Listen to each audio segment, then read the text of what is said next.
Evening, ladies and gentlemen. This is the October 1st, 2024 special meeting of the Town of Stonington Planning and Zoning Commission. Let the record reflect that the meeting was called to order at 7 p.m. Eastern Daylight Savings Time. I see we have all regular members present, so all regular members will be seated, and I believe they're seated for the full meeting tonight, correct? Correct. So it's myself, Vice Chairman Ryan Deasy, Secretary Lynn Conway, Gary Belke to my right, and Commissioner Morrison to my left. Minutes. What's the Commission's pleasure on the minutes of September 17th, 2024?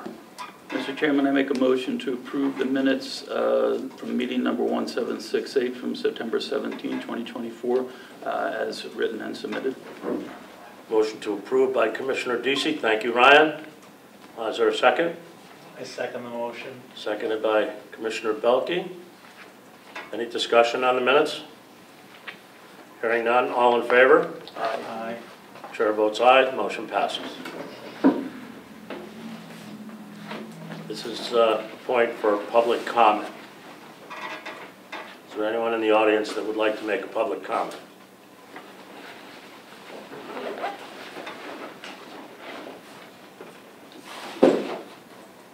No one wants to make a public comment. We'll move on. Correspondence? No correspondence. Reports, Clifton, on plan of conservation development regarding request for proposals, POCD. Yep, thank you. So I just wanted to follow up on our last meeting. At the last meeting, I provided the commission with a copy of the RFP that was sent out back in July and finished in August. Also provided a copy of the town's procurement policy as well as a letter from the town's attorney. There was some discussion with the commission. Basically what we decided was to originally try to schedule a special date for a meeting that we could discuss the POCD. Just with scheduling concerns with other meetings, finding a place potentially large enough for it. Couldn't do that, so I decided to schedule the update discussion again for tonight. Invited the town attorney to be present, so Attorney Estep is present with us to answer any questions the commission may have. Specifically regards the opinion that was provided at the last meeting, but then any questions that the commission had on general statutes. As I see that was the focus of the discussion at the last meeting. So Attorney Estep, do you have any comments first, or do we just want to open it up? Well, obviously I'm fully in agreement with the letter that was submitted by Jeff Londrigan. Apologize, he can't be here tonight. He's out on a medical leave right now. So I'm here to answer any questions you might have regarding that, or as Cliff said, regarding the statutes in question. Anyone on the commission have any questions for the attorney? No, I don't. I think his letter, the letter we provided was fairly, extensive and descriptive, and I think gives a clear opinion as to where we stand with this. I think the question that was raised was, does 822 have any additional bearing on what 8-23 says, as might regard the town's, as regards the commission's unilateral authority with respect to procurement issues? It does not, because once again, Town of Stonington has a charter and has an ordinance which takes you away from the general language. If you were not a charter community and you didn't have an ordinance for procurement, it might be dealt differently. But all the boards, agencies, commissions, departments, the police department, anyone else, they all have to follow the same procurement policies of the town in order to do that. So this commission, no other commissions have authority on their own to bind the town to anything or to spend any of the town's money if it's not available. And any of you dealt with the Board of Finance know they're not going to be happy with that either in those circumstances. So no, you're bound by the charter because that's your basis of being a government now because you voted for one. And the charter allows for ordinances which created the procurement policy which was provided to you. So no, it still falls under the same rules. You can request, you can have them go through the process if you're looking to hire someone under 822, which I know allows you to do so, but it's still got to go through the policies established by the town. There are instances where the state charter, if there is pertinent language in there, I don't see it myself, but this is the question that has arisen elsewhere, and I want to make sure that you know, that question is answered as specifically as it can be. That perhaps the language that insinuates or at least mentions that you know, the commission has this jurisdiction to bring on consultants, that doesn't trump any of the procurement statutes. No, because as I said, there's a charter which provides how things are going to be done. Specifically in the charter what the policy is in order to procure, and then secondarily the ordinance as to what the procedures are. Again, if you were not a charter community, it might be a different issue involved in that, because then you're totally under the laws as they're established. But you have authority as a charter community to set some of your own policies in that area. So no, that doesn't specifically trump. It doesn't say, well, because it says you have the ability to hire experts or do anything, which you do have, but you have to follow the policies of the town while doing so. So you're not an independent body able to do that on your own. I encourage anybody, if they have any questions on this, to raise them now. I think my question is not so much the procurement and the RFP and all that sort of stuff, but in terms of selecting the firm. It seems that the POCD is a document that we are in charge of for the whole town, and that we should have the ability, since they're going to be working basically for us, to choose the firm, and all of us should be able to see the RFPs and discuss as a group which firms we like and want to bring back in for interviews. And that was my position.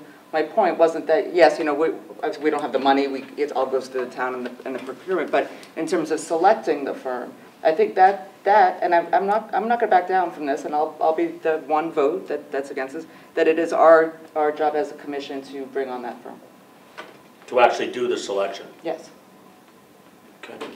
With, you know, not just all of it. I mean, we could bring in people, someone maybe from other stakeholders who might be involved in the POCD. I'm not saying, like, you know, we could have a subcommittee, maybe a couple of us, and maybe someone from, I don't know, someone from the town and someone from procurement, and someone from EDC or other people who are going to be involved in this process. It's a huge process, but it is our document. Okay, and let me just, one more thing. And being taken out of that decision process, which is what I was not understood, but maybe it's my mind was thinking that we are being taken out of the decision process for hiring the firm.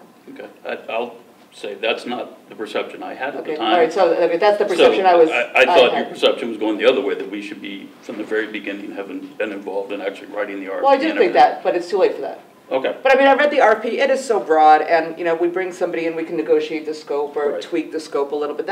So it's written so broadly. Which is a But good I thing do in think, my like, opinion. if I was here back then, and when it came out, I would have said, yes, we should have been involved in at least seeing it before it went out. But I wasn't here, and whatever, that's water under the bridge.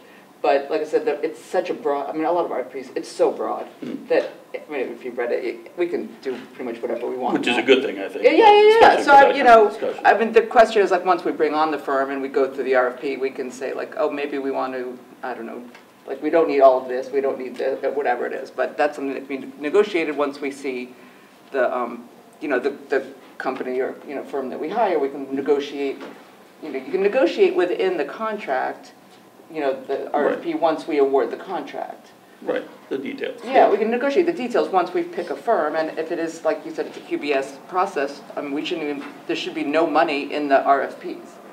I mean, the way a QBS really works is there should be no dollar, I don't know if there are dollar amounts, you haven't seen them yet, but a true QBS can have no dollar amounts in it. It is not cost-based, but it is an RFP, it's not an RFQ. So that's different, so there are going to be fees in there. But, no, that's my position. My thought is I think that we just need a much more active role in selecting the firm. I think we should all at least be able to see all the RFPs, and whether we're on or something. Just out of curiosity, is that something that has been done previously in this process with the POCD or others? Just in in general, the way our procurement policy is written, and I actually included it in my memo because I had a feeling that that was going to be a question, was that it says in section 12 that a selection committee will be established to review and evaluate the RFP responses received. The makeup of the committee shall include 3 to 5 members to be determined by the first selectman or the purchasing agent if the selection is delegated by the first selectman. So it's pretty clear in language how that selection committee is established for RFPs. And then the makeup of that would, again, either the first selectman or the purchasing agent as directed by the first selectman. So traditionally, in the case of matters involving planning and zoning, that's the way it's done. We haven't done a POCD since 2004. I've asked the question how it was done in 2004, and I don't have an answer yet, or I'd share it with you if I did. Well, I was there. How was it done then? How was it done then? We as a commission, interviewed the people that came in. So was that delegated to you from the first selectman, as I understand, or the purchasing agent? It was just what we did. It wasn't I don't know when those Was there a procurement. committee set I up don't or think something? those, yeah, there was definitely a subcommittee. Oh, okay. I think there were some people, I think people who didn't, it was basically like people who didn't want to be on it, and the planning and zoning didn't have to be, but most of us were pretty involved in it. I don't think the procurement, is there a date on those? Those were not around, I'm gonna say in 2004. I don't believe that the procurement policy as established now was around in 2004. Yeah, so I don't think Okay, that so was that- an issue So back that was, then, and it you was. didn't have to deal with that So- back No. then. So to So go now back you to, have to go back to it, we've got to try to move on from this. We've got Yeah. a very long agenda tonight, but, and I don't want to tie the attorney up all evening because the meter is running and we want to be mindful Hang on by the of minute. town coffers. But traditionally, in those past elections that I'm aware of since I've been on the board, is there has always been a member from the requesting agency on the panel. So we do have some connection. If protocol is followed, there will be somebody from this commission on the panel. Well, I said there's one person, but I think since it is I would, and I understand, like, so you're saying that we can't pick it, but I would say it should be mostly us. And maybe I some. agree with that. What? I mean, You from don't what- agree with that? I do agree. Oh. Because my understanding is that this commission is responsible for the final document. So we should be responsible for who we're going to be working with in order to produce that document, to generate that document that we're going to bring forward. So I mean, we have this policy that we're going to have to follow. I think it's a little odd, but okay. But I think I'm sorry. it should be I'm sorry to interrupt you, but what's odd? Yeah. The I guess- policy, the Why is- policy. That What policy? the procurement policy. The procurement policy that it's not the board, our commission that selects the Okay. consultant. So the charter, The charter, okay. So I feel as if we should be heavily involved in that process, not just have one member. We have various levels of experience, and again, we're going to be the ones working the closest with these people. That's a fair It's on point. our shoulders. That's a fair point. And I don't think that there would be much resistance to that if we brought it forward to the first selectman and said, we have 3 people on the commission that want to be part of the selection process. I just can't imagine that would be an issue. So I think you're following the charter in raising that issue and at least asking. That issue will follow this, If the RFP moves forward, a committee will be appointed, and we can make the point to the first selectman that the commission is requesting additional representation on this. Yeah, I think we're all in agreement. I think That that's makes sense. I think that's fair enough. But we can ask, and I don't think that's unreasonable. With regard to the RFP, I agree that it would have been nice to see it in advance. Fortuitously, it's written very broadly, so it allows the selection committee to probe all those areas because it's written so broadly, and develop a very specific selection criteria within the criteria, broad criteria that's established within the RFP. So you know, it's not like I don't expect we're going to get a waiver from OPM that protects our ability to get state funds. But I also would like to, if we can, move the RFP forward, if that's possible, with the proviso that we ask in this specific case, since the statute does give us a heavy role in the preparation of the POCD, that we be afforded additional representation on the selection committee. Sure. Does that fairly sum up what we've discussed I tonight? think not just ask them, like strongly ask them. Strongly recommend that this be adopted. That there be. I will use and those words. I mean, I would really be, I would love to be on that committee. I don't know who else would, but you know, three, at least two, at least. I will two. strongly advocate for that position.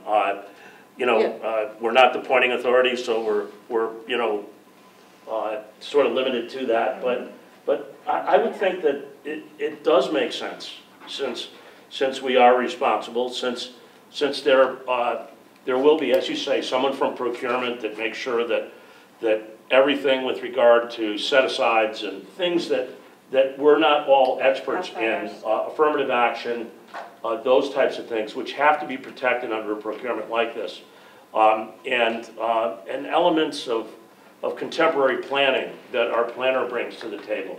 All those things are still protected in the selection process, and we're following the charter. And it's their discretion, I think, to appoint. So I'm happy to make that point. And I'm pleased. I'm glad that we had this session and everybody raised these concerns, because I do agree that that we have a heavy responsibility here. Just curious, the zoning rewrite, Francisco's from the subcommittee, how was that arrived at, that subcommittee, do we know? Subcommittee.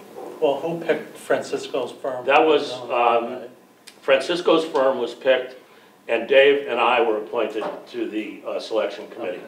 I don't remember how many other people there were, but there were at least two in that case, so it isn't limited to one, we know Yeah, that. so, but it was a good, So- the zoning, we had a say So in we know it can happen. We did have a say. it. Yeah, I think it would be a welcome yeah.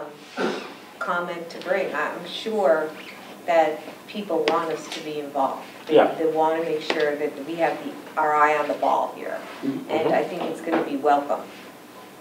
I would caution you, though, that you can't have three. You're a 5-member board.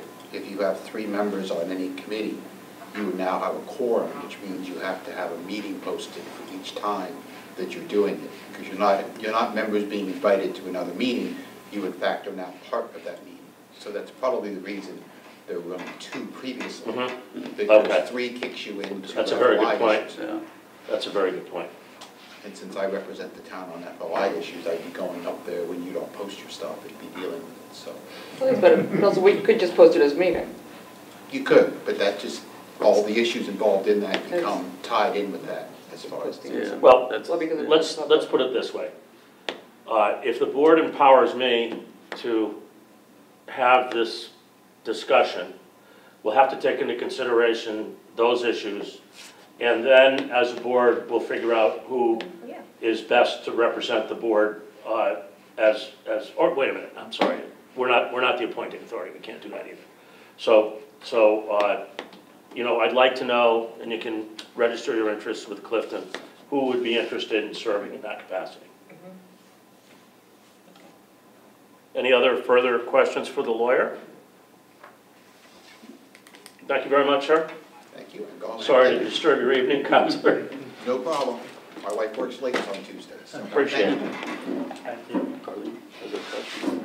Yes, I'm sorry I couldn't be here on time to get to the public comment hearing. That's okay. Which has nothing to do with this. Okay. Good night, everyone. we'll go backwards to public comment. Thank you. Chuck, is there any decision you I want to can- make through this, or Put forward the group motion. consensus? Can you hold off just 1 second, please? You have a motion on this? You do? Is there a motion? We need a motion? But do we, I mean, or That's just a vote? do we need a vote? We just tell them.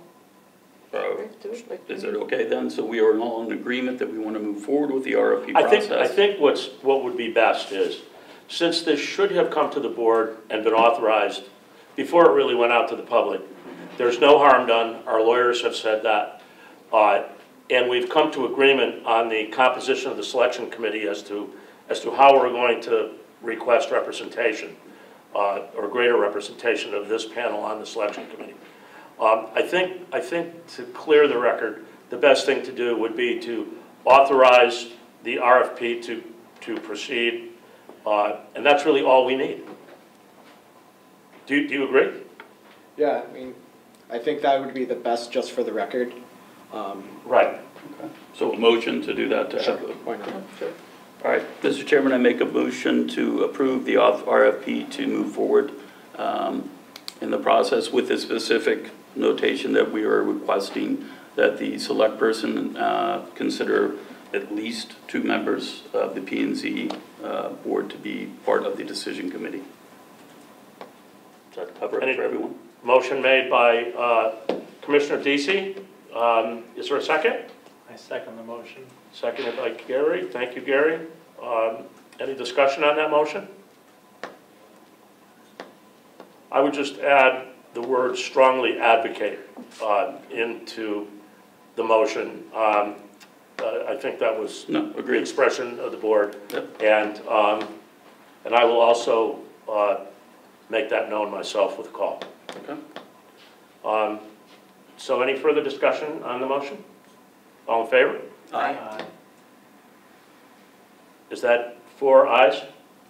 Okay, and the chair also votes aye. Anyone opposed? Hearing none, the motion passes. Thank you all. Carlene, under public comment. Right, for the record, my name is Carlene Donnarummo, and I know you have a heavy agenda and this is not going to take very long. But I do come before you tonight with a concern, and I want to get some kind of clarification on the planning department's policies on advertising public hearings in the New London Day and the Westerly Sun.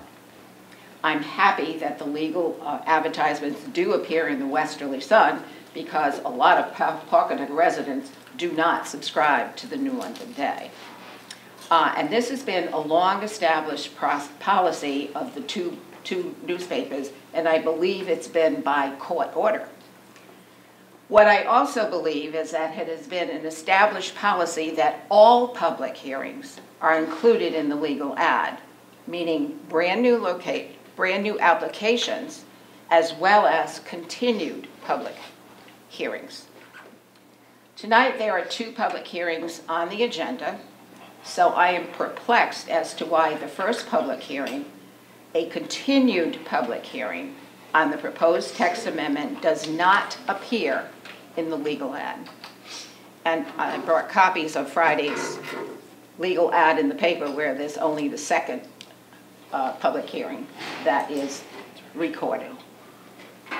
If this is a policy change, I do not believe it is in the public's interest, nor do I believe that it is in the spirit of full transparency of the town's business related to zoning matters. I also am not aware and would like to be informed if this is something that is governed by state statutes that says you do not have to advertise continued public hearings. But if it was a human error, I think it should be addressed. So I thank you for the opportunity to come before you with my concerns, and I'm ready to hear why this has happened. Okay. Thank you. Thank you. Clifton, is there a legal notice problem with either of these or any of these? No, it's statutorily required to post for the first public hearing, but not continued public hearings. I'll get you that citation. Okay. Anything beyond that for continued public hearings would be a policy change, and would be going above and beyond the state statute requirements. That's what I thought. Thank you. Okay, thank you. Thank you for bringing that matter to our attention, Yeah. Carlin. I just think it's always been that way, and it should be.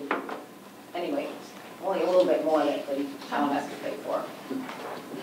Yeah, I have to say that I agree with that statement, that, we have sometimes continued applications are pretty beefy.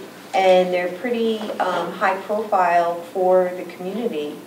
And I would think that we would want that to be published, even though perhaps it's not dictated by the state. And how would we go about making that happen?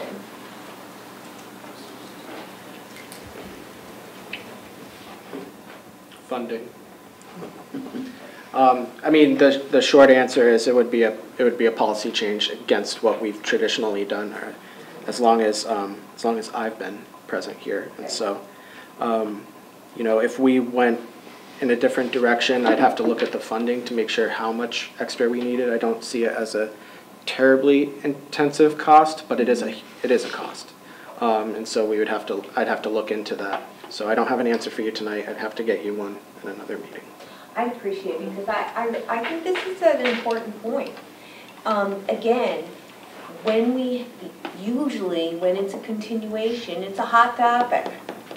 And I think people need to know that they didn't just miss the meeting or whatever. And sometimes, I have to be honest with you, you know, somebody might open the meeting and ask for it to be closed, almost hoping that no one shows up the next time.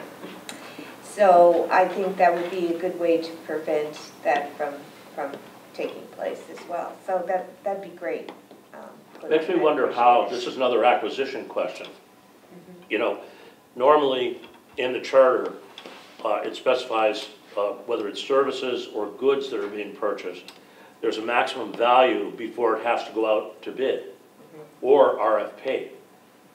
RFP, if it's viewed to be, there are some qualitative issues to the purchase, it's sometimes RFP. And you wonder how this is done, and if really we're following the charter. If they aggregate the purchase, I'm sure it's more than the amount that has to be bid or RFP. If they fragment the purchase, it's probably not. Okay. You know, on a monthly basis, it's probably below the maximum value. Right, right. But we can ask all the questions. Yeah, that would be great. That'd be great. Thank you.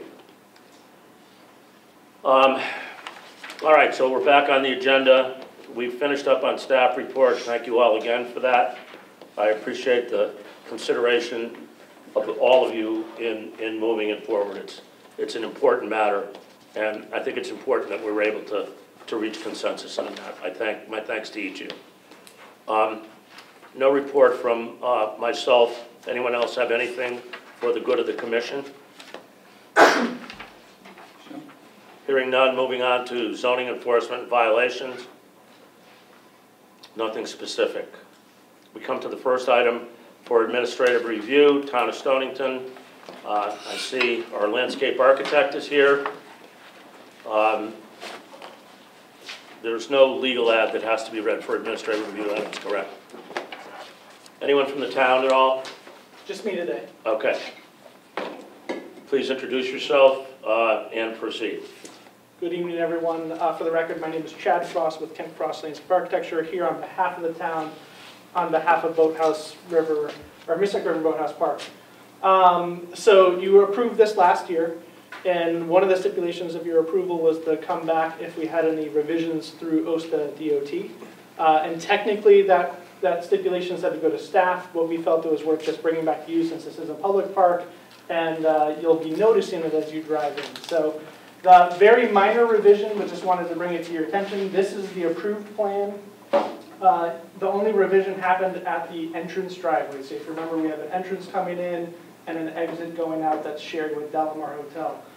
The entrance in, we were asking for a widened driveway that would allow for movements from both southbound and northbound on Route 27. We knew DOT, District 2, and OSTA had some concerns about that, and unfortunately those concerns became true.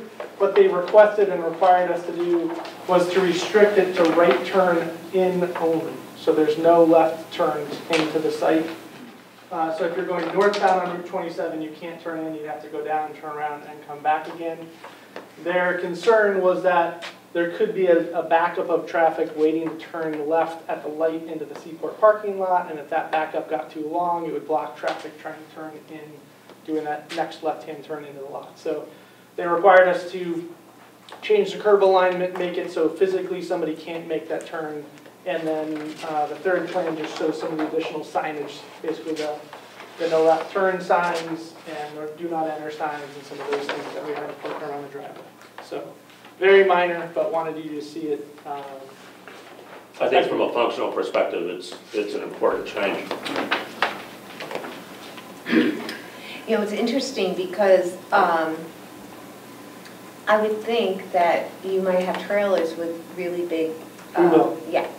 And so, And we had to prove to them that they can still make all these movements yeah, coming in this direction, and they can okay. make, we had to run the full simulator for the trailer to get all the way through. So, coming from the other direction, If where they're would they have to turn around? How most could likely, they- so what they currently do is park in a lot across at Rossi Hill. So there is the ability for them to circle back behind the back of the mill, come down the street here. Oh, I see what you're talking, Okay. yeah, Right. there's a behind that, all right. Yeah, we don't expect them to do that very often, Uh-huh. but, and actually they store the trailer over there quite often, so that'll Okay. be just a normal movement. And would there be any signage that would indicate? that? All the no left turns signs that are now gonna be on both sides of the street, Okay, to keep people from trying to make that movement. And then the physical curb juts out so that it really only allows for right-hand turns. How long did the OSTA process take from start to finish? 8 months, 10 months, It's an arduous process. it is. Now, you have to proceed with an encroachment permit. We have filed all these plans with District 2. District 2 is involved in the Right. OSTA process now. So they're concurrent. They are, Okay. yeah, so they've seen them, they approved them locally, we now are in that encroachment permit process. Do you have any drainage connections at all that they're reviewing? They are reviewing the drainage, but we're not sending any of our water out into their system. Okay.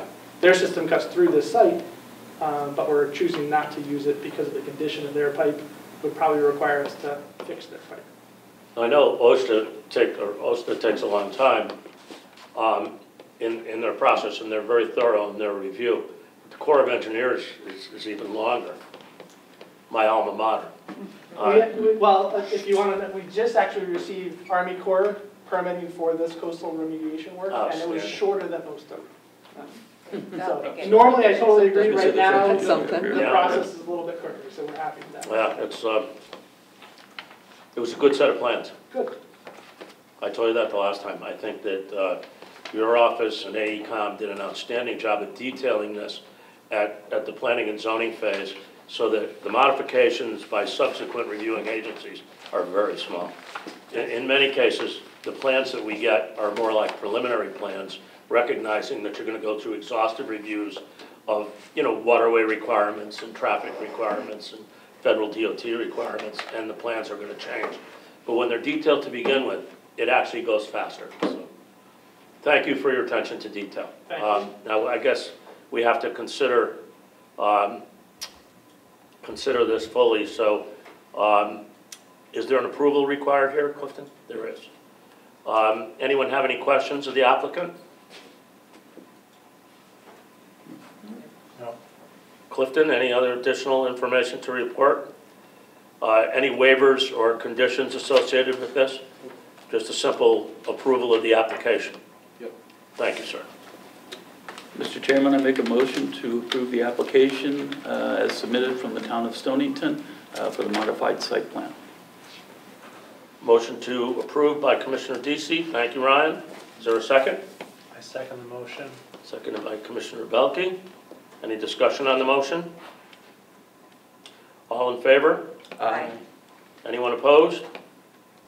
Chair votes aye. Motion passes. Thanks for Thank doing you, that. sir. Good luck. Thank you. Both items of old business. First item is Ocean House Partners LLC, represented by S.S. Sharenzi. No reason to read the ad or anything here. Okay. Evening, Sergio. Good evening.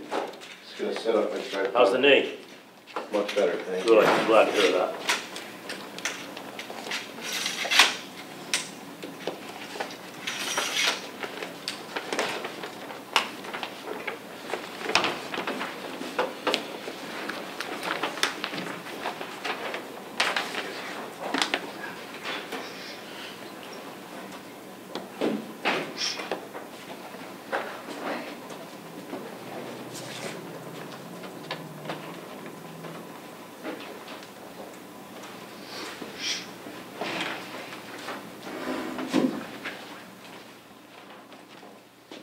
Good evening. For the record, Sergio Trenzia with Trenzia and Associates, offices at 99 Mechanic Street, Pawcatuck, Connecticut.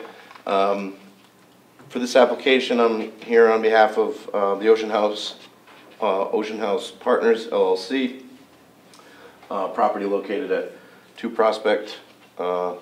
This application was for a site plan. The building is being renovated, being converted from a mixed use. Some of you may recall that there's been different restaurants, takeout, mostly takeout, on the first floor, commercial with a commercial kitchen, and 3 residential units historically in this property. I believe it's all pre-existing non-conforming. Also with me this evening is Michelle Babcock. She's a manager for Ocean House Partners, and she can answer any questions that I may not be able to regarding what their use of this property is and will be. What prompted this application, I think Clifton may highlight this, is that there was a change in the regulations recently, the phase 1, and we have been subject to that. We're converting from the mixed use, which has the 1 commercial and 3 residential units, to simply a triplex. So basically removing the commercial aspect of it and then reallocating some of the space internal. The first floor will become a residential unit. The second floor will also be a residential unit.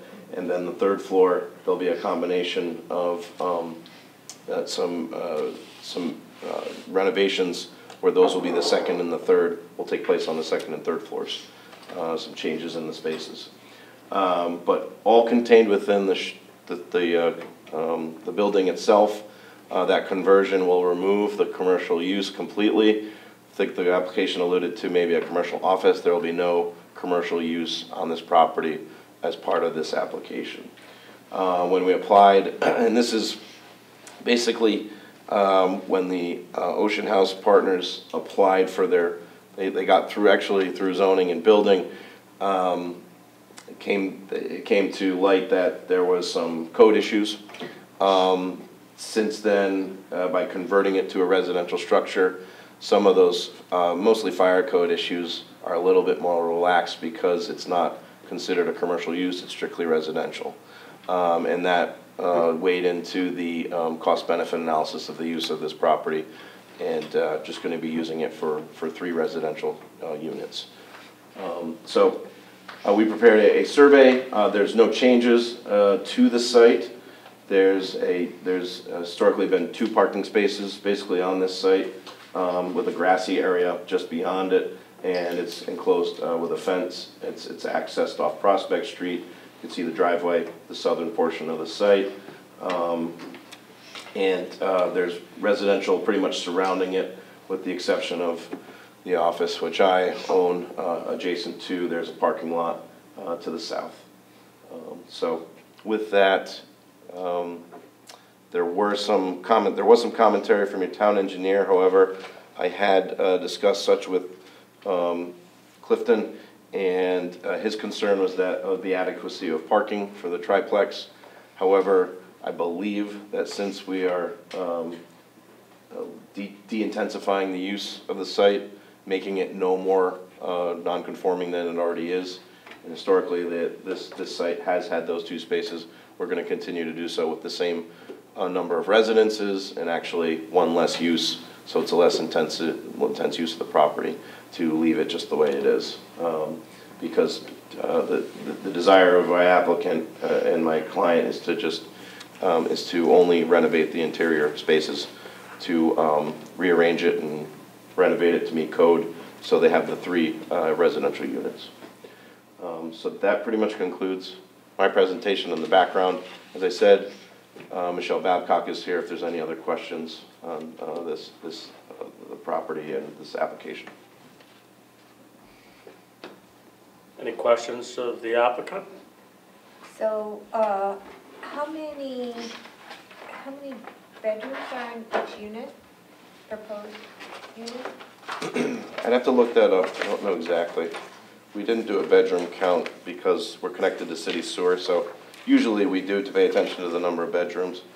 I'm seeing on the first floor, there's 1 bedroom. Second floor, there's 3 bedrooms. And the fourth floor, there's 2 bedrooms.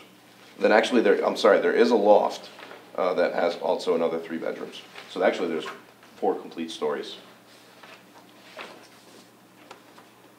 So the loft is a separate, is that 4 units or 3? One has a loft. Oh, I see, it's the third bedroom on the No, actually, I loft. misspoke before. The third and the fourth, I believe, are gonna be 1 unit, is that correct? Correct. Yeah. So it's first floor, second floor, third and the loft Third with the one, not fourth. separate, okay. Yeah, sorry, I misspoke.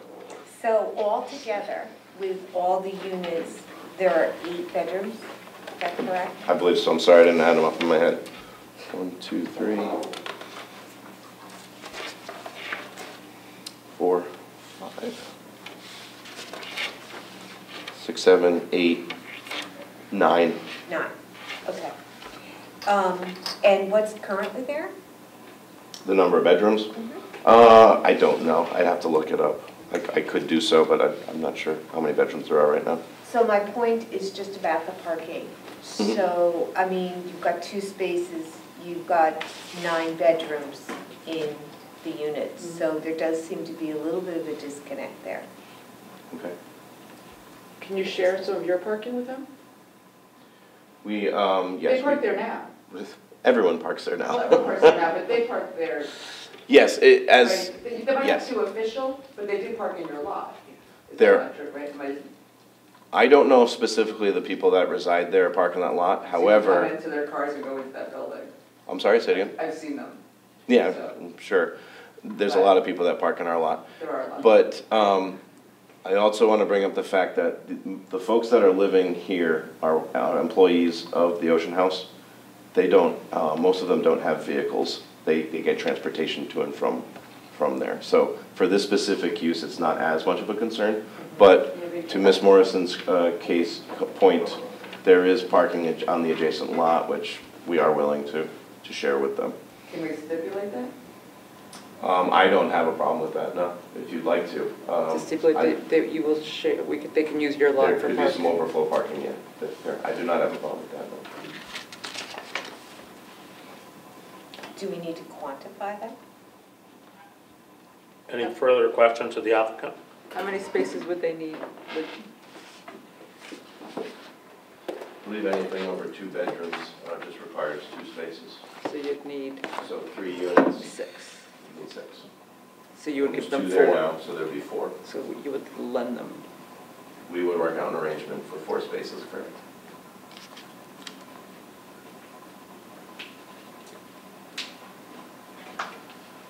Makes sense. I mean, I'm not saying they need it right now, but that's not to say that the Ocean House is always going to use it as their employee parking. So there needs to be something. You can never, go by what they're going to do today, because who knows what could happen next And just year. out of curiosity, there's not going to be any changes to the exterior of the building, height-wise or width-wise, nothing, everything is Michelle, is internal? on the exterior, right? Okay. So none of this had to go through design review at all? Architectural design review? Not to my knowledge. Clifton's shaking his head. Okay. Should it have? No. Okay. Any further questions of the applicant? I asked that specific question, we were told we did not have to. We did go in front, did we, trying to remember if we went to the police commission, we did go. And they didn't have any comments. Clifton, any comments? No additional comments. Sorry, I'm reading the regulations on residential parking agreements because the dedicated off-site as a stipulation is a weird one, difficult one. So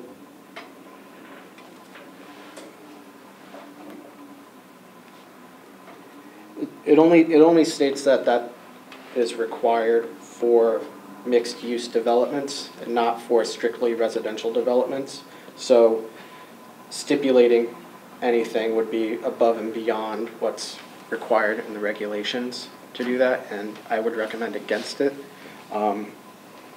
Just because if what you do for one, you have to do for all. So anytime the residential project comes in front of the town, you could stipulate excess parking onto them.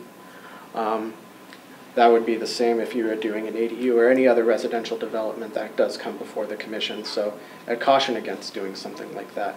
If the applicant's willing to agree and enter a private civil agreement with the property owner, and he can give that confirmation tonight, but to stipulate it requires that contract to be on the land records, and I wouldn't recommend doing that. So let me ask this in a different way then. Thanks for that, Clifton.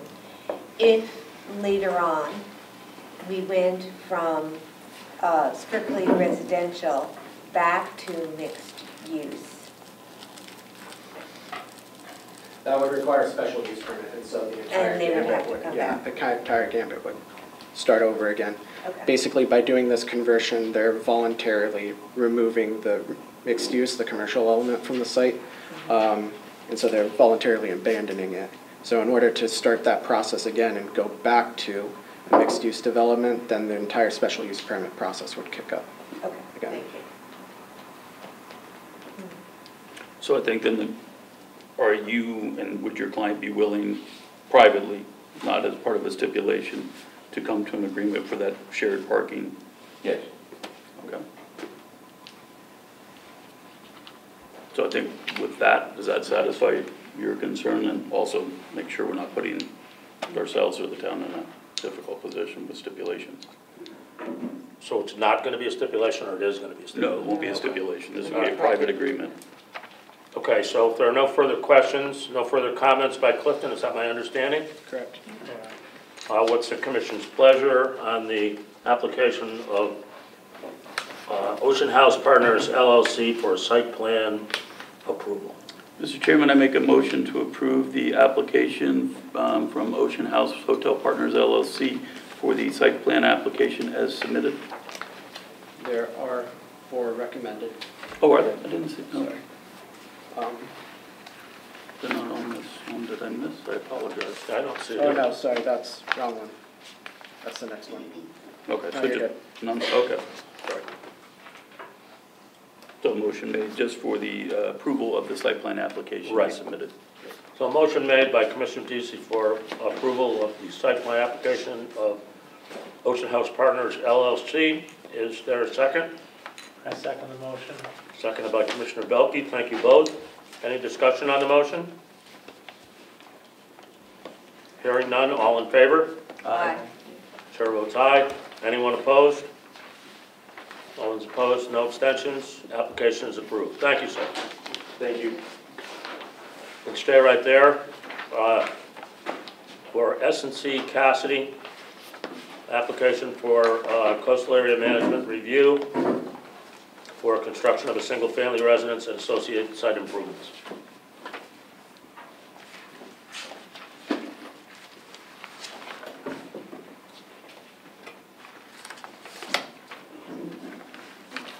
Excuse me. Good evening again. Once again, for the record, Sergio Terenzia with Terenzia and Associates, offices at 99 Mechanic Street. The application before you this evening is for Sean and Carrie Cassidy. We actually, my office prepared, and what I brought up is the prior survey done in 2018 for a previous owner, Mr. Coletti. That's going to be relevant because this application was previously approved, a CAM application was approved back when Mr. Coletti owned the property, and you're going to see that the application which is before you this evening is essentially the same one. The house, Peter Springsteel is the architect. He was also the architect for Mr. Coletti. Basically, Mr. Coletti didn't move forward with the application. The only thing he did do was tear down and demo the structures that were on the site. And through a series of purchases and sales, my client now owns it, and they desire to construct a building essentially in the same location and largely in the same configuration of the previous approval. The Cassidys are here this evening, along with Peter Springsteel. If there's any questions on the building, we can get into that as well. But the location on Mason's Island here You can see I highlighted in green, just wanted to highlight the, as that'll be important through my presentation, of what was previously on the property. There was a pretty significant sized gravel driveway that came up the left side of the property. There was a fenced-in pool area and a residence relatively close to the coastal feature towards the wetland.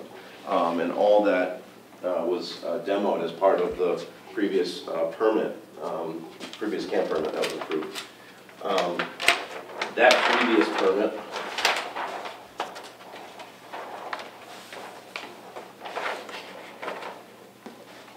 take this in sequence, consisted of a new driveway, removal of a majority of the driveway, removal of the residence in the back, and removal of the pool. So much of the site features that were historically on this property have been removed, were approved to be removed, and it's gone back to lawn, so you don't have as much impervious area and encroachment on and in the vicinity of that wetland.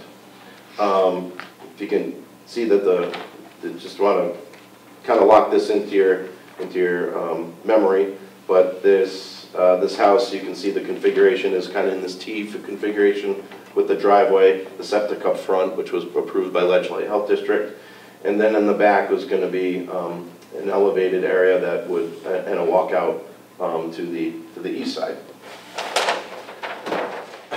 Fast forward to today. There's no more structures on the site, but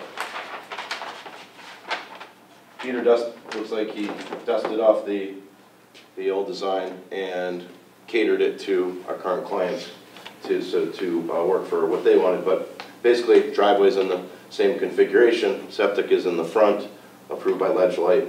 We are resubmitting that to Ledgely so that we can get an updated approval, but it's the same, going to be the same number of bedrooms and pretty much same size system.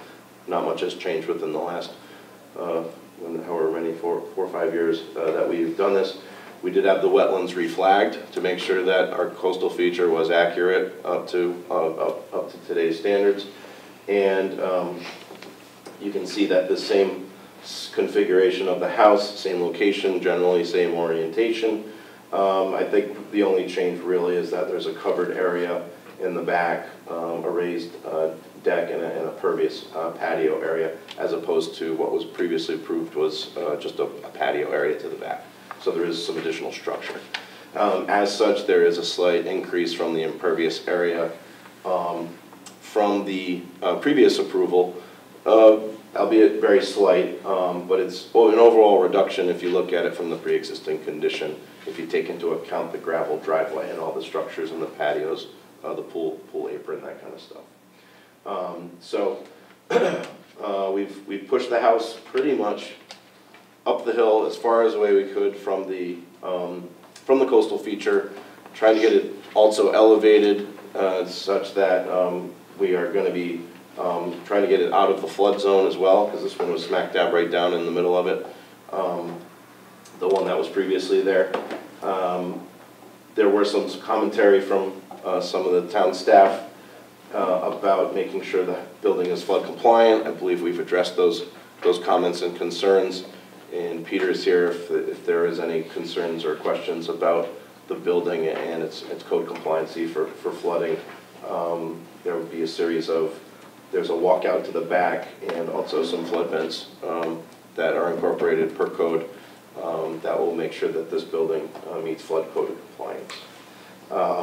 We have public water or tied to a municipal water system, and we've shown that. The previous water line actually was on the adjacent parcel because at one point there was 2 families that owned this together, I believe, until they sold this parcel off. I believe it was when the Colettis bought it. So that water line will be abandoned. There'll be a new utility line. There's utilities available, electric and communication, and as I mentioned, there's going to be a septic system. There's an existing dock that will remain. No changes proposed to that, except we shall bring some utilities to it, so that they can have water and power to the dock. There was some comments as late as Friday of last week, so we worked very quickly to address those comments by the town engineer. One of them was to incorporate some stormwater, even though we have an overall reduction in the impervious area on this site as recognized by the previous application. We heeded the advice of your town engineer and have incorporated for the roof runoff an area of underground infiltration. We have very good soils and depth to groundwater to the front, not so much to the rear. So we're taking a majority of that roof and putting it in an underground system. That will meet all the separation requirements to the septic. And then a small rain garden in the back of the property to take a small portion of the roof that we can't get around and to the front because the grade drops off on this side. The other comments from the town engineer was to provide a 5-foot offset of the driveway to the westerly property line. Right now, I believe it's 4 feet. We can add another foot. So if the town engineer if it so pleases the town engineer, not an issue. I don't think there's any prerequisite in your regulations that require that, but it's a good practice. Keep 5 feet off that property line. He wanted some additional spot grades on the driveway just to assure that the stormwater runoff would be routed around the house and away. That's a good practice to make sure that it's constructed properly and that the water doesn't end up in the garage or in the basement, and it has a way to shed away from the house. He wanted a note on the plan that the proposed excavation in the right-of-way required a DPW permit.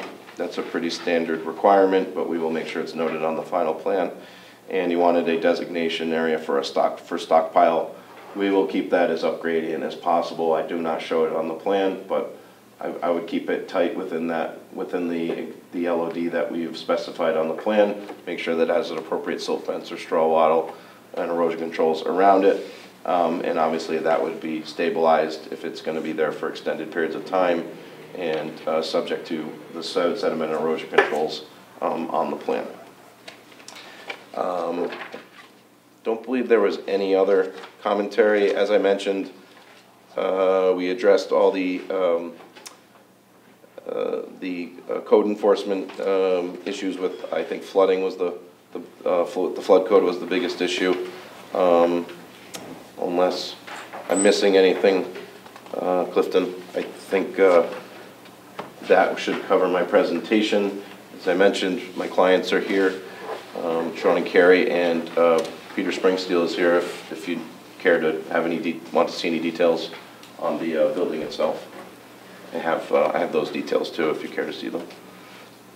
But as I mentioned, this is basically almost a reauthorization of our previous CAM with not much changing on the site, but this will memorialize what they want to build as opposed to what was previously approved. Thank you. Thank you. Any questions of the applicant? So, I do. Commissioner Conway? You said you're going to put utilities, the plan was to put utilities out to the dock. Mm-hmm. My assumption is those are all underground. Correct. What is the overall height of the house? I'd have to pull up the building plans, which I can do at that separate. It says proposed 2-story. It was just under the 24-foot maximum. And that includes the chimney? That's not how it's measured. Right, so 23, it says here 23. Sound right? Yep, it was 23.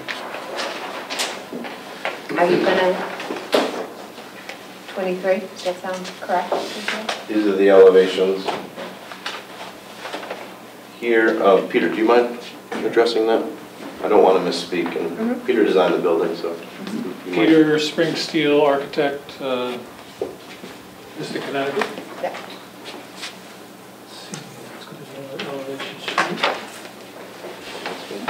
There we go. Okay, on A106, we have maximum building height is 24 foot to the ridge from the base flood elevation. And then from average existing grade, it's 25, 10, and a quarter. And so there's two criteria in your building height in a flood zone. When you're within 150 feet of the coastline, you have to be 24, you can't be more than 24 feet.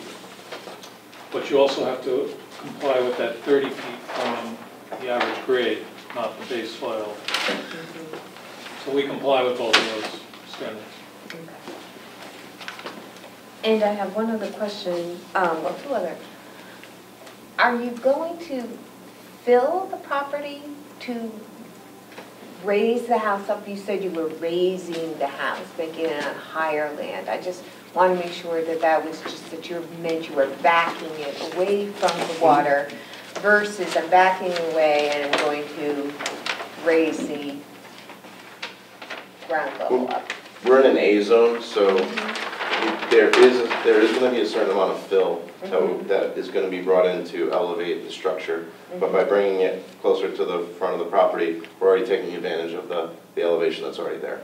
But for instance, I believe this is 7. The middle of the building is at elevation 8. We're proposing elevation, that pretty much same elevation is because you're going to lose it as you come down the grade. But this back area here, there will be some fill to elevate the patio, and then the portion of the house here, I don't know if you can see our plan, that's going to be a raised deck with a walk under. So it'll be filled up to this patio area here, but this will be able to go under and there's a walkout on this side. So there will be some fill in this area and a little bit of fill in the front as well. This is coming up to elevation 10. That's about where we're at. So there's not a tremendous amount of fill coming in. And that's by design because we don't want to have to bring in truckloads of fill. We try to keep the site balanced. Thank you. Yep. Any other question? I have just one. In the flood study that was done in this area to define the AE zone, they give you the 2-year, 5-year, I think 25, 50, and 100. Did you look at any of the lesser events to see how, what elevation it floods to? And it looks like the basement floor here is at sort of crawl space slabs at 6.0. 6, yeah. Yeah. What does that do in terms, not that the design frequency means anything anymore because it seems like we get a 100-year storm twice a year now. Right. But how often does, at least in terms of design frequency, does it come up above 6? That I don't know. I'd have to do some more in-depth analysis. Just a curiosity. So you've stumped me on that for now. I could find out. But I will make the point that this is a coastal area, so coastal flooding is going to be a bit different than than the storm frequency flooding that you would see for wetlands or riverine systems. So mostly we're dealing with storm surges along in this area, and I don't know what that would be. Gotcha. Thank you. That's the only question I have. Any other questions?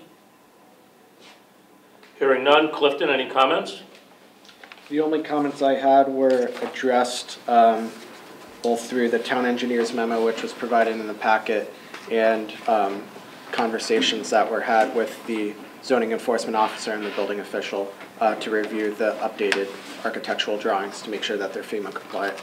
So that addresses my comments, that addresses SLR's comments, and then Connecticut Deep makes the same comment every time for projects on Mason's Island, so take that with what it is. A very complete set of plans. Thank you. Well, we did it twice, so. Sounded like 3 times. Okay. With little time in between, so we had to dust them off and revisit it. Okay. But Peter and my client made the job easy because they didn't change too much. Usually people want to say, oh no, we're pushing the house all the way to the water. We want to be close. But it actually is more advantageous to be up in the gradient, so take advantage of views. So we have a CAM review and That looks like all we're being asked for here. Is it any site plan approval or anything? Just camp. If there are no further questions of the applicant, no further comments, what's the commission's pleasure on the application of S&C Cassidy? Mr. Chairman, I make a motion to approve the application of S&C Cassidy for the coastal area management application as submitted with the following stipulations. Number one, any proposed alterations or modifications to the approved site plan as a result of comments from the town engineer shall be subject to review and approval by the town planner and commission as necessary. Number two, final plans shall be reviewed to the satisfaction of the town engineer. Excuse me. Number three, prior to the issuance of a zoning permit, the final plan shall be signed by the commission and recorded in the town's land evidence records. And number four, the applicant shall post an erosion and sedimentation control bond prior to the issuance of a zoning permit. The bond shall be either in the form of a certified check or a revocable letter of credit meeting the requirements of ZR 15.4.3. The bond amount shall be established by the town engineer after an estimate of the cost of installing and maintaining appropriate erosion and sedimentation control measures is provided by the applicant and approved by the town engineer. Work shall remain bonded for a minimum of 1 year from the date of zoning compliance. Thank you, Commissioner Deasy. Motion is made with stipulations. Is there a second? I second the motion. Seconded by Commissioner Belke. Any discussion on the motion? I just, so with the town engineer, which came in on 27th, did we not receive the town engineer's report? Is that's what you're Yeah. looking at, yeah. So the stipulations, The stipulations still cover what the town engineer is requesting us. okay, but do they still need to be in there since we received the town engineer? I'd keep them in there just in case they have a back and forth Okay, conversation. fair enough. Okay, thank you. Thank you, Gary. Any further discussion on the motion? Hearing none, all in favor? Aye. Chair votes aye. Anyone opposed? Any abstentions? The motion passes. Thank you, sir. Thank you for your time.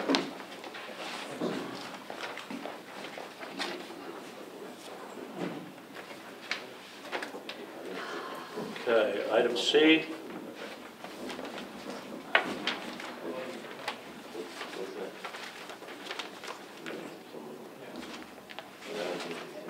Spa and Cam Ocean Community, YMCA. Okay, that's to be discussed on October 15th. I apologize. And the next one as well. Oh, yeah. Now we're in the public hearing. Okay. No one signed up for either? Well, Someone you took signed up it for away it. from me. Oh, sorry, Carly. I was too eager. Thank you. It's on the second one. Which one's the second one? Let's see. These are the two right here. The second one is G Development, I think. Is that the public hearing? There are two Well, public they're hearings. Both Oh, of G them, development, I just noticed the that, first yeah. one is a text amendment. Yeah. Yeah, that's the one that's now. Okay. Yeah, this one. Okay.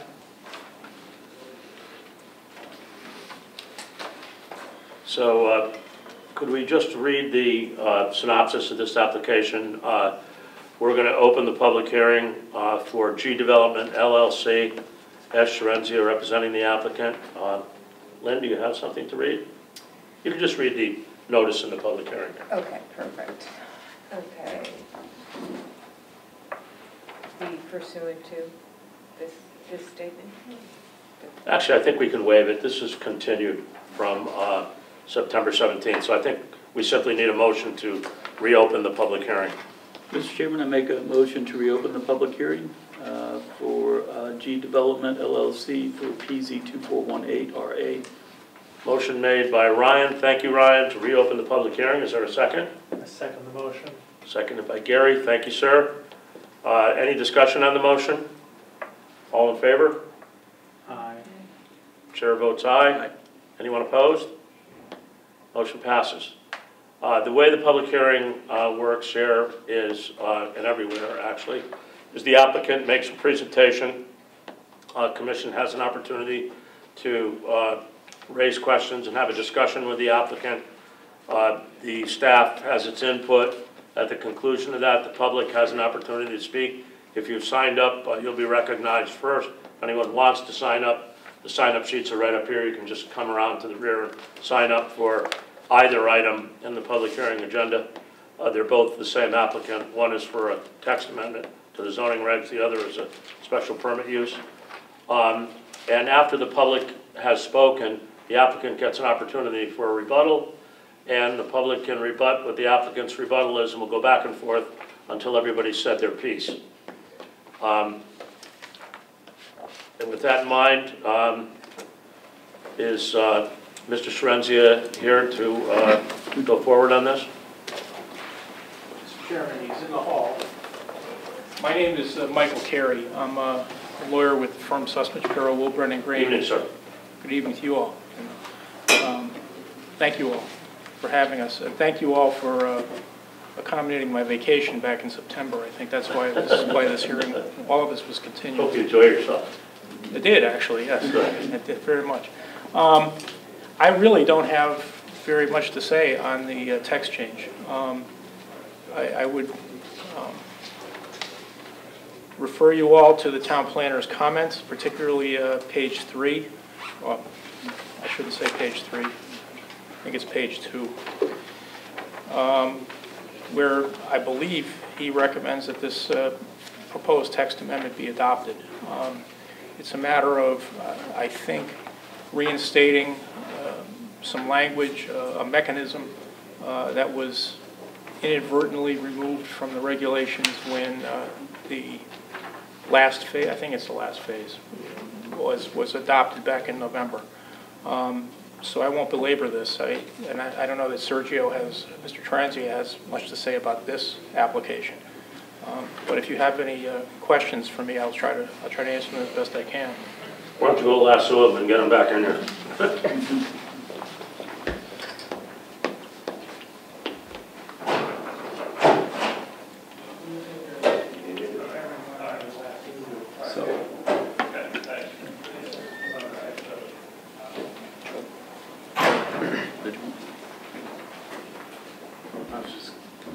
He's here if needed. This hearing is on the text change only, correct? Correct, yeah. I guess, can we combine the two? We should vote on them separately, because really, the second one doesn't have standing until the first one is approved. Correct. Or decided upon. Well, part of it. Yeah, actually, you may not need to make the second presentation. Well, we don't want to do that. But Bad humor. Actually, we've got bad humor. No, it's all right. Keeps us all relaxed. So, Attorney Carey mentioned it, what was in my report was, this is basically the same language that was in the previous version of the regulations and removed. And it's actually also in our rewrite process phase 2. It's under recommendation number 4 that we made through the environmental sustainability resiliency section. So it's already been identified again through phase 2 that we need to put this language back in. Instead of waiting the time to do so, because phase 2 is going to be a lengthy process, continue to be a lengthy process. Instead of waiting potentially a year for those recommendations to go through the process, the applicant decided to apply earlier. So, yeah, that's pretty straightforward. The commission's already discussed this through phase 2 and has heeded the recommendation of the consultant to add this back into the regs. Thank you, Clifton. Is your presentation concluded? I believe so, unless there's anything you think I left out or you have any questions for me. But Any questions of the commission? No, I'll wait to discuss. Any additional input beyond what helpful comments you've already given us? No. Okay. Is there any history of why it was taken out? Was it an oversight, do you think, or was there any? I believe it was an oversight. Looking through the old minutes through the phase 1 process, obviously a lot of that predated my time in the town. But looking through the minutes, I couldn't see this come up as a reason why it was removed. I think just between shuffling sections, this language got removed in the process. So when was it removed? So it was approved in October of 2023. And then it was gone? When phase 1 was approved. No, like I thought you said this original language in the zoning regs and then somehow got deleted at some point. Correct. And so that removal Oh, happened. in that part, in the sort of the reorganization Correct, of the correct. zoning. Yep, and so when that was approved by the commission in October, okay. this language disappeared. Could be And by like a quick couldn't, delete button by mistake or something. well, there I was, have to say, I disagree with that statement. Will you? I couldn't find in the minutes, so again, I wasn't there, so I don't know why how that conversation came about and why the commission decided to remove it. I couldn't find it in the minutes. Right.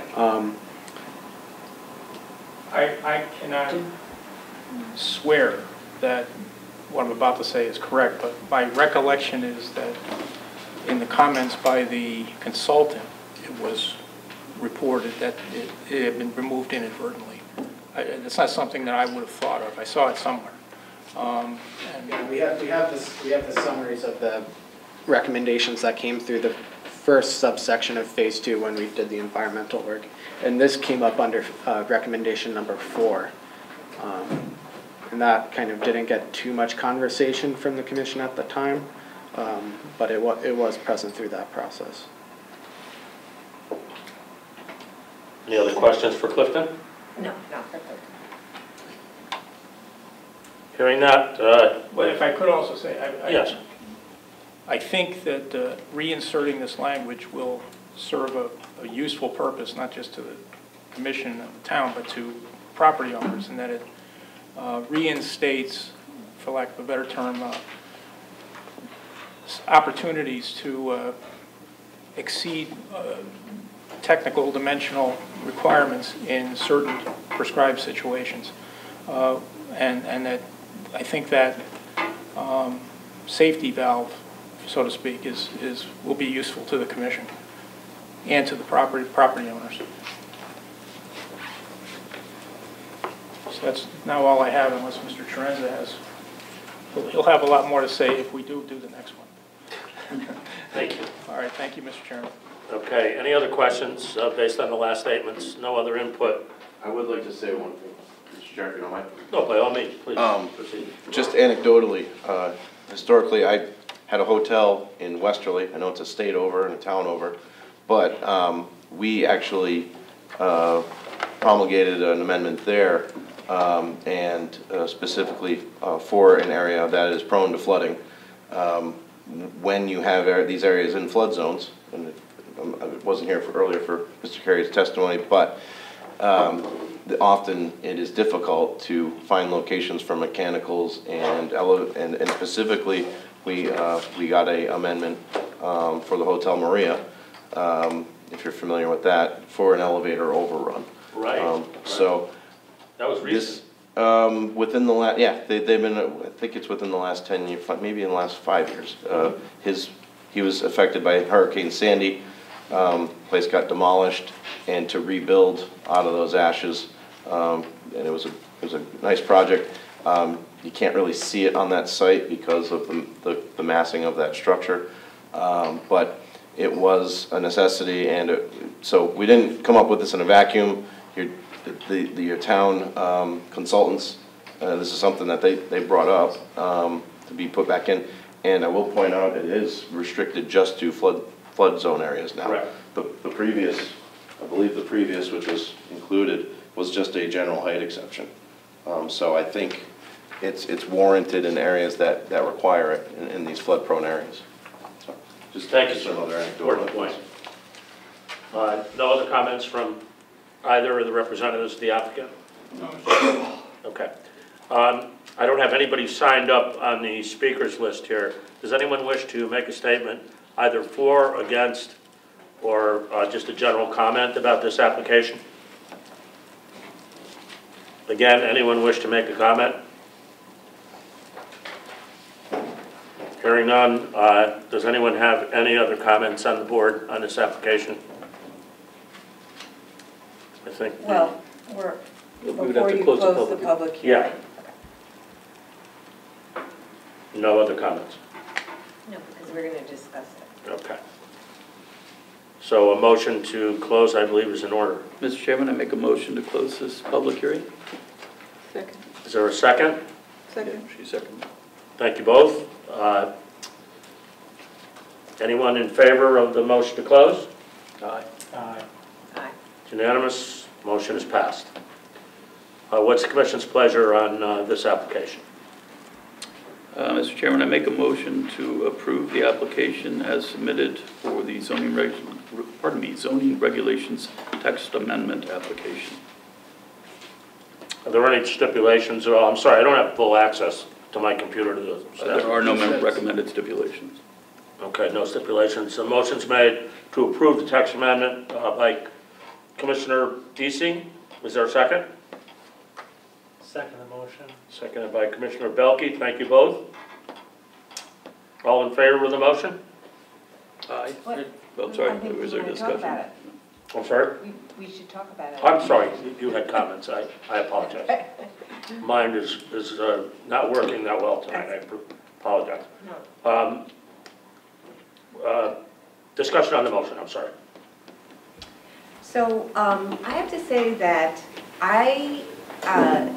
when we were talking about the rewrite of the regs, especially during the coastal resilience portion of the rewrites, we talked a lot about height. And the proposal was not to allow any increases in height due to any of the text changes that we were proposing, the reg changes that we were proposing. I also feel that this is generally overused in the town, has been overused in the town. And I think that the wording of this is very poor, and I'm surprised that the consultant would approve of this wording because it leaves a lot to discretion. It says, structurally altered in a reasonable and necessary height above the height limits. Well, who is to determine reasonable and necessary? You can redesign a building. It's not necessary. So it might be necessary for the design that is being presented, but it is not necessary absolute. So no, I don't agree with this text change at all. And I think that in our last public hearing, our meeting of the public, and we put a lot of structures, and I granted they were commercial structures, on board for the discussion, and the overwhelming consensus of the community was that did not like the higher height buildings. I agree, and I recall that discussion. Right, and we look at downtown Mystic on Cottrell Street, and the facade of the latest building that is being built that has the huge, I don't know what you call it, on top of it, making it, hiding the utilities, etc. And it's overwhelming. So no, I don't agree with this in any way, shape, or form, nor do I agree that this was inadvertently left out. My recollection of this, the discussions of height is very similar, but it wasn't in phase 1, it was in phase 2, when we talked about changing the height of structures in areas that are exposed to sea level rise. That's where we got involved, I think, in the heavy discussion of height, and there was a lot of public interest in it, I agree.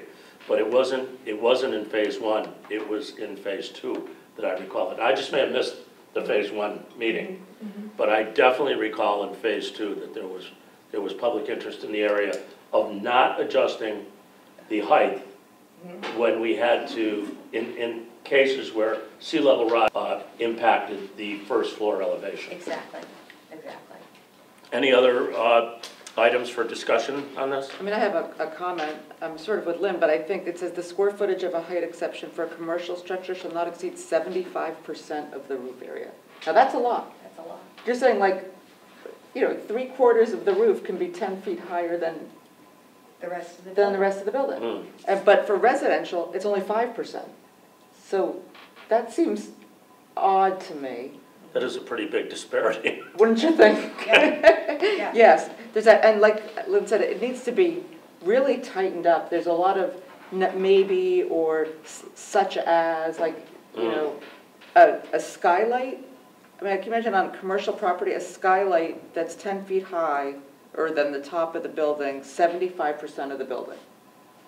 That's basically, you're saying you get a whole nother floor on a commercial building. You might not be able to live in it, but it's It's still. almost like another story. Yeah, And 75% of the it says building. chimneys, do we really want smokestacks 10 feet higher than the rest of the building? I mean, it's just. Put your architect's hat on again now. Gotta stop that, but some, yeah. It says some roof structures, like in zoning regs, I think when you have those qualifier words, it's really hard. You know, some roof structures. So that leaves it up to us, but it should be more defined. Tightened up, you think? Tightened up, and that 75%, I have a big problem with that 75%. You have an idea in mind what might work?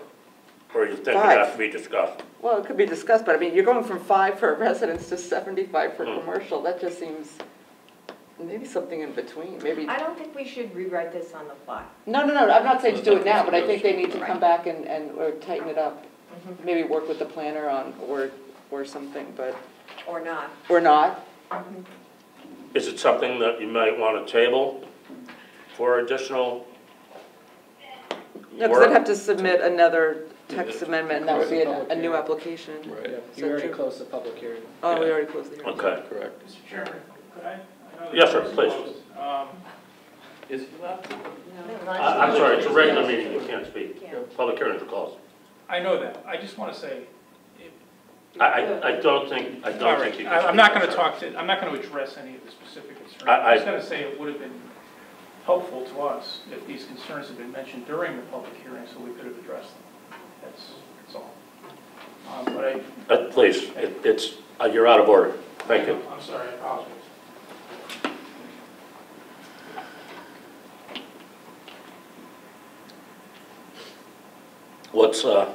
We've got a motion on the table, so I mean, I guess we've had the discussion unless there's. Is there any further discussion now? Clifton, any further input on this? Ideas with regard to the percentages? It does seem like it's awfully loose in the disparity between residential and commercial and that percentage.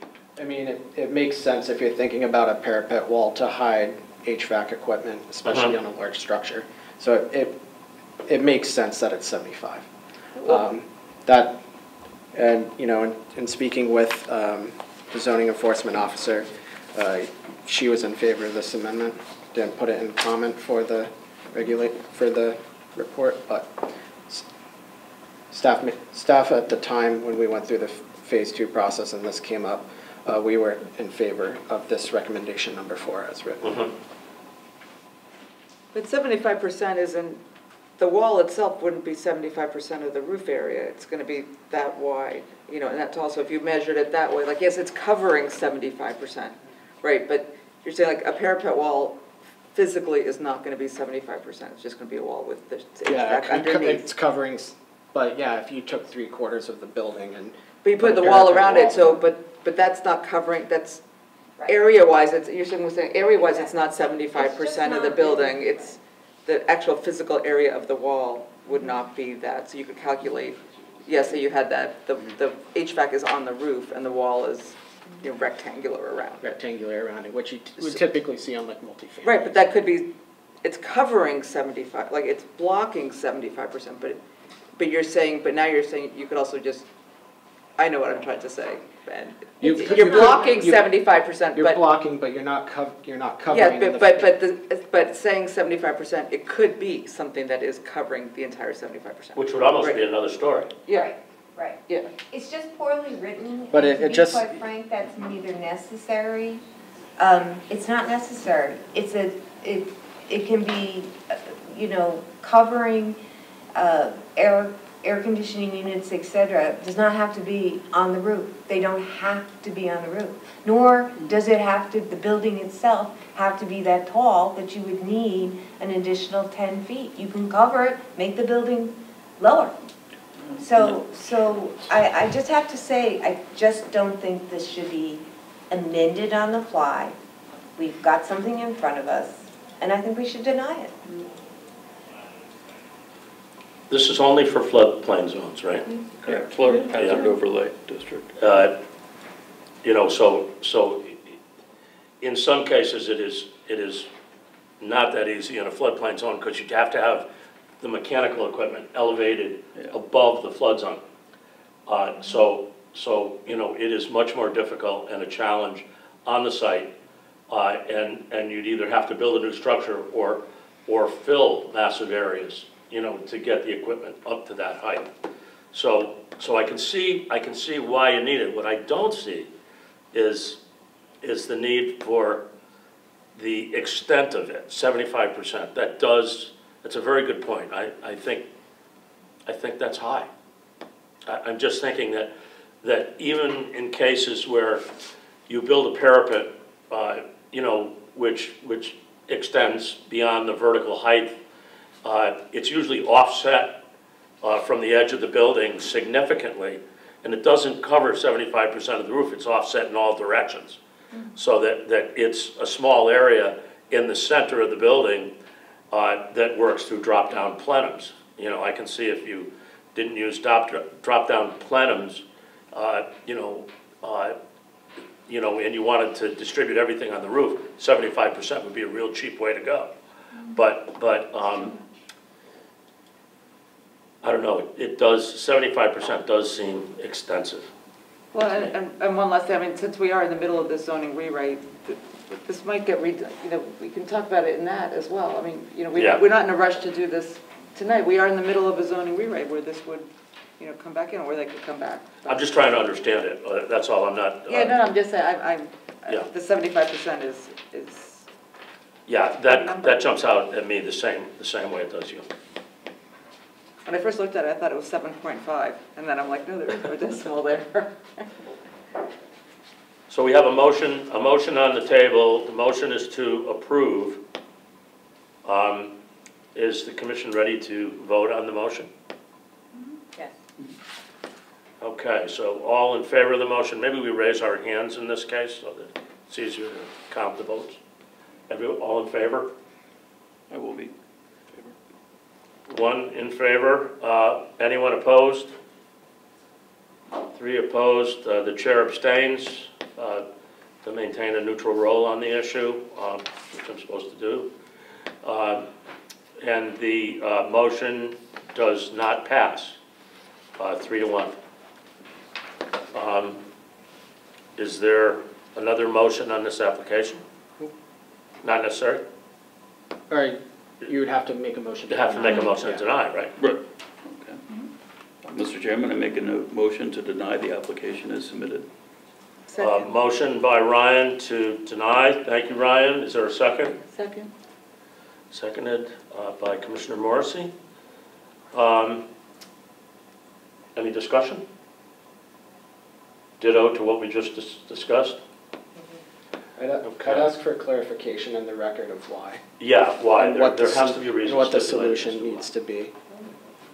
Well, there doesn't have to be anything saying what the solution should be. But No, the it doesn't. reason You is have deny. to, you do have to stipulate why. For text amendment, do we have to have a reason? I don't think for text amendment. I think it's more for me Okay. than anything. Just because this recommendation was presented to the commission through phase 2 already, and this comment wasn't made at that time. So I'm just wondering, you know, as I go forward, not with this applicant, but with FHI through phase 2, how should we approach this? Because this has already been kind of vetted by the commission. I have to say that I feel sometimes the meetings that we're having, when we're talking about things like text change, there's not enough time to go into an in-depth discussion and look at something this closely. So I'm not surprised that this has come up and people are finding more flaws. So. Okay. But we still need a reason for the denial, correct? Or an explanation, is that what I think this discussion is sufficient for the record. Okay, that's fine. I mean, if you want some, for me, words like reasonable and necessary, I think it needs to be much tighter, because that gives too much leeway to people, to personal preference, whatever they want. So, I mean, I like regulations almost like shall, or, and like some roof structures. Is it all or just some? So Well, yeah, I mean, You- yeah, you know, I know- in some, I understand what you're saying. the vague. In some, vagueness. in some cases, I understand. And when you start like listing them, then it gets really confusing, because then someone could say, well, it's not listed, but it's still a roof structure, so, so that, like that, and then the 75%, obviously. for me is And big. we didn't even talk about 6.6.20.2, saying that it's the highest point of the tallest roof on the property. I mean, that's roof structures for the housing of elevators, stairways, tanks, ventilating fans, and similar equipment required to operate and maintain the building may be erected no more than 10 feet above the highest point of the tallest roof of the building. I mean, that's even Bigger.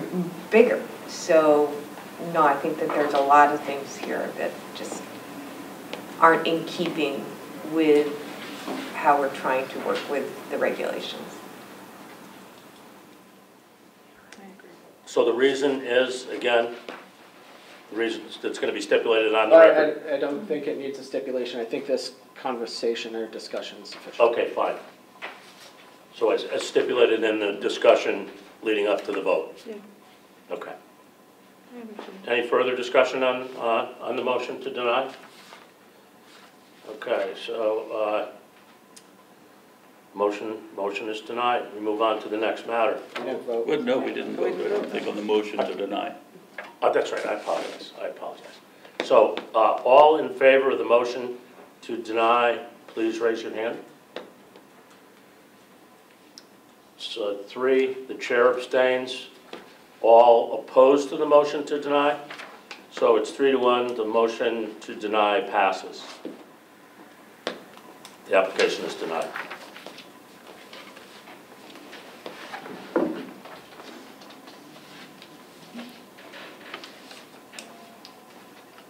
All right, public hearing is closed. We have the next public hearing. It's on the same application.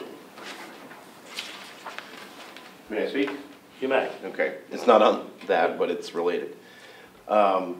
What I would be presenting this evening, there are changes that are not, that are not contingent upon the approval of that last amendment which you denied.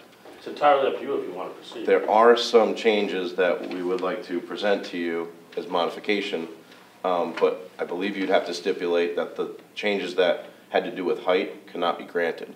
Is that feasible? Because there are things that are not contingent upon height. If I may weigh in, that seems like then we're gonna be kind of really trying to navigate something, and I wouldn't want to trip over given an approval or Fair. deny something. That's why I'm asking I think it'd be the better to come question. back with the entire, yeah. We could continue it and. Okay, so we can open the hearing and continue I would- it. Re-advertise.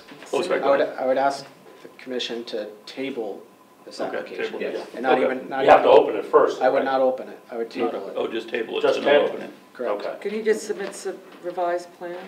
Correct, but that way They're the not- is clock, it- that way the clock doesn't start. And Yeah, then but we it don't won't be open a, major. we don't open a public hearing on something that is already against the proposed regulation. So I'd ask the commission to motion to table this application to the next meeting and give the applicant time to revise the plans before even opening the public hearing. Okay. It Okay, wouldn't so be major enough what's to the be commission's a new pleasure with application, regard it'd just to be- Or just an application number PZ242 for SUP by G Development LLC? Mr. Chairman, I make a motion to table the application of PZ 242 SUP by G Development to the next meeting. to the Okay. next scheduled meeting. So that the applicant can revise the plans. Correct. Okay, motion made by Ryan. Is there a second? We have enough time for that? Seconded by Gary. Thank you both. Is this Any 42 discussion on the 42, motion? No discussion? All in favor? I'd do the 15th. Chair abstains. No, motion passes. The matter is tabled till the next meeting. I think the public Just hearing point will out- be open by then. Clarification, next meeting is the 15th. The Correct. 15th of October, Thank yeah. you. And that still falls within the time frame to open the public hearing, so everything is checked out. Okay. Thank you. All right, So we can has throw this away because we're. everyone had a chance to look at future public hearings? Have any comments on any of the matters before we move on to adjournment? No question. No questions? Is there a motion to adjourn? Mr. Chairman, I make a motion to adjourn this meeting. Is there a second? Second. motion. Motion to adjourn is second. All in favor? Aye. Motion passes. The meeting is adjourned. Thank you all. Thank you.